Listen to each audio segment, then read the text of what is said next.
everybody, this is Brandon Cobb with HBG Capital. Thanks for tuning in, and in today's video I want to go over the 6 common questions that we're getting asked about our syndications and our real estate opportunities. These questions range anywhere from what is a limited partner, what makes a limited partner limited, and ultimately how do I make a decision whether or not these asset classes are something that I should be looking at or should be looking elsewhere. But before we jump in, we've been having a one-way conversation with you. I want to turn that into a two-way conversation. If you've ever been interested in learning more about how you can invest in recession-resistant assets and receive true passive income, reach out to us. Send us an email or send us a direct message on any of our social media channels, and we look forward to connecting with you. We'd love to learn more. All right, so 6 common questions. Question number 1, I've got my whole list here. So a lot of people have been reaching out on Facebook, LinkedIn, the email drip campaigns that we're sending out, and I've collected a list of 6 questions that I've seen are common or they keep popping up over and over again. Question number 1 is, what is a limited partner investor? A limited partner investor is basically the fuel to the vehicle. When you have an apartment complex or an assisted living facility or a storage unit, you have the general partner team that is in charge of finding the asset, making sure it's a deal, and then ultimately executing on the project. Consider that the car or the vehicle. And then you have the limited partners who are responsible for investing their capital and getting the car going. In other words, they are the fuel that gets the vehicle moving. Limited partners invest in a limited position. This is the second question that we got, which is what exactly makes a limited partner limited? So it's not the returns. Limited is referring to the liability in the deal. Limited means that our limited partners are not responsible for any of the general liability, the bank loan, and if they get sued, there's literally very little to no liability that these partners have in the deal. The general partners are the ones that are taking on most of the risk. The general partners are the ones who are finding the deal, they're underwriting the deal, they're securing the bank note from the bank, they're personally guaranteeing that note with the bank, and they're ultimately responsible for making money if the asset performs. It's a very big distinction. So if you've seen any of our other videos, a lot of these assets and distributions to limited partners work like a waterfall, where at the very top you have rents coming in. Rents coming in come in. First thing that gets paid is the bank note. That waterfall then trickles down, and it pays out the limited partners. Limited partners get paid out, and at the very end of the waterfall, if there's anything left, and the general partners have done a good job of executing on the business strategy, then they get paid. And then, upon the sale of the asset, the general partners again will get paid out only after they have satisfied the limited partners' investment. So it is up to the general partners to make sure that they are performing the business strategy, increasing the net operating income, and therefore increasing the value of the asset, causing it to stabilize over time, and therefore you can resell it. And upon that sale, the general partners will get paid based on their equity split, only after the limited partners get paid out. So limited is just referring to the fact that they're not liable if anything bad were to happen. That would be the general partners. Question number 3 is, how many passive investors are they in a real estate syndication? It varies. So if you're raising $1 million for a deal, you might only have a few investors involved.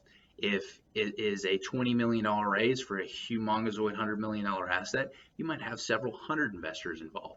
So the long story or the short story is it's going to vary depending on the deal. And it's also going to vary depending on how the deal is set up. A lot of our minimums are $50,000 minimum. On some larger investments, it might be a $1 million minimum.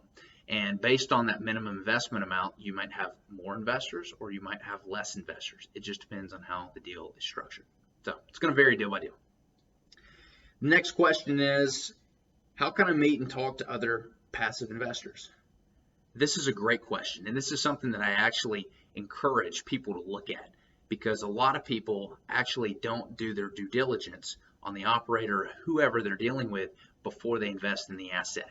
It is very important that you get references from all of your operators before jumping into a deal. You want to make sure you know who you're dealing with, and the best people to talk to about that are going to be people who've already invested in the deal. Because you got to remember, at one point in time, they were new investors as well.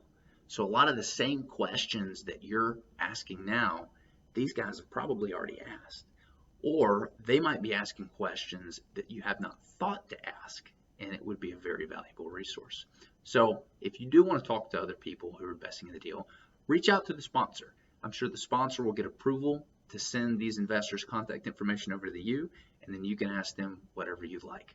We highly recommend that you do this. We have people reach out to us all the time asking for references. They want to talk to people who've been investing with us for years and what their experience has been like. We'd be happy to put you in touch with those people. Question number 5. Who are the investors in a real estate syndication? Well, they're people just like you. They're people who get nervous right before sending a wire. They wonder, did I make a good decision? Should I have done a little bit more research into this? They're people that have a wrinkle on their forehead whenever the paperwork and PPM gets sent over to them. They're like, oh my gosh, it looks like a lot of mumbo jumbo here. And they're people that get super excited when they get that check in the mailbox or that ACH deposit in their bank account. And they're like, wow, oh my God, this is amazing. So these are doctors, these are lawyers, these are people who cut hair, these are people who are retired. They're literally everyday people just like you and me who want the benefits of earning hassle-free income that they don't have to trade their time for. You know, we've all heard that famous quote by Warren Buffett, which is, or I hope it's Warren Buffett, but he talks about if you can't make money while you sleep, you know, you're going to work forever. And that's ultimately who these investors are in these deals, are people who know they don't want to work together and they want to have their money work for them. Question number 6 is, how do I make a decision of whether or not to invest? I get this question most often when it's a one-on-one call and we're usually wrapping up the call. The correct answer is, it's up to you. This is ultimately your decision that you have to make. If anybody ever tries to coach you into making a decision with your money, I'd say that is a red flag.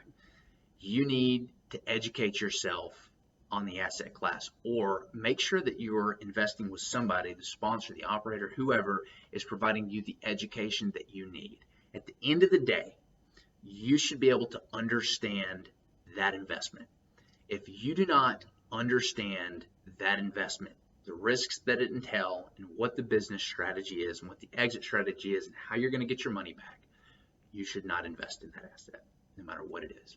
So make sure you're constantly learning, you're constantly reading. A lot of our investors we send content out to. We recommend books to them. These are people who are constantly looking to learn and grow and get more familiar with this asset class. So we're happy to do that. If you want some more resources on how you can learn more about these asset classes, just feel free to reach out to us. We're happy to send those over to you. And I think that's it, guys. Reach out if you have any questions. Thanks for tuning in today, and we'll see you next time.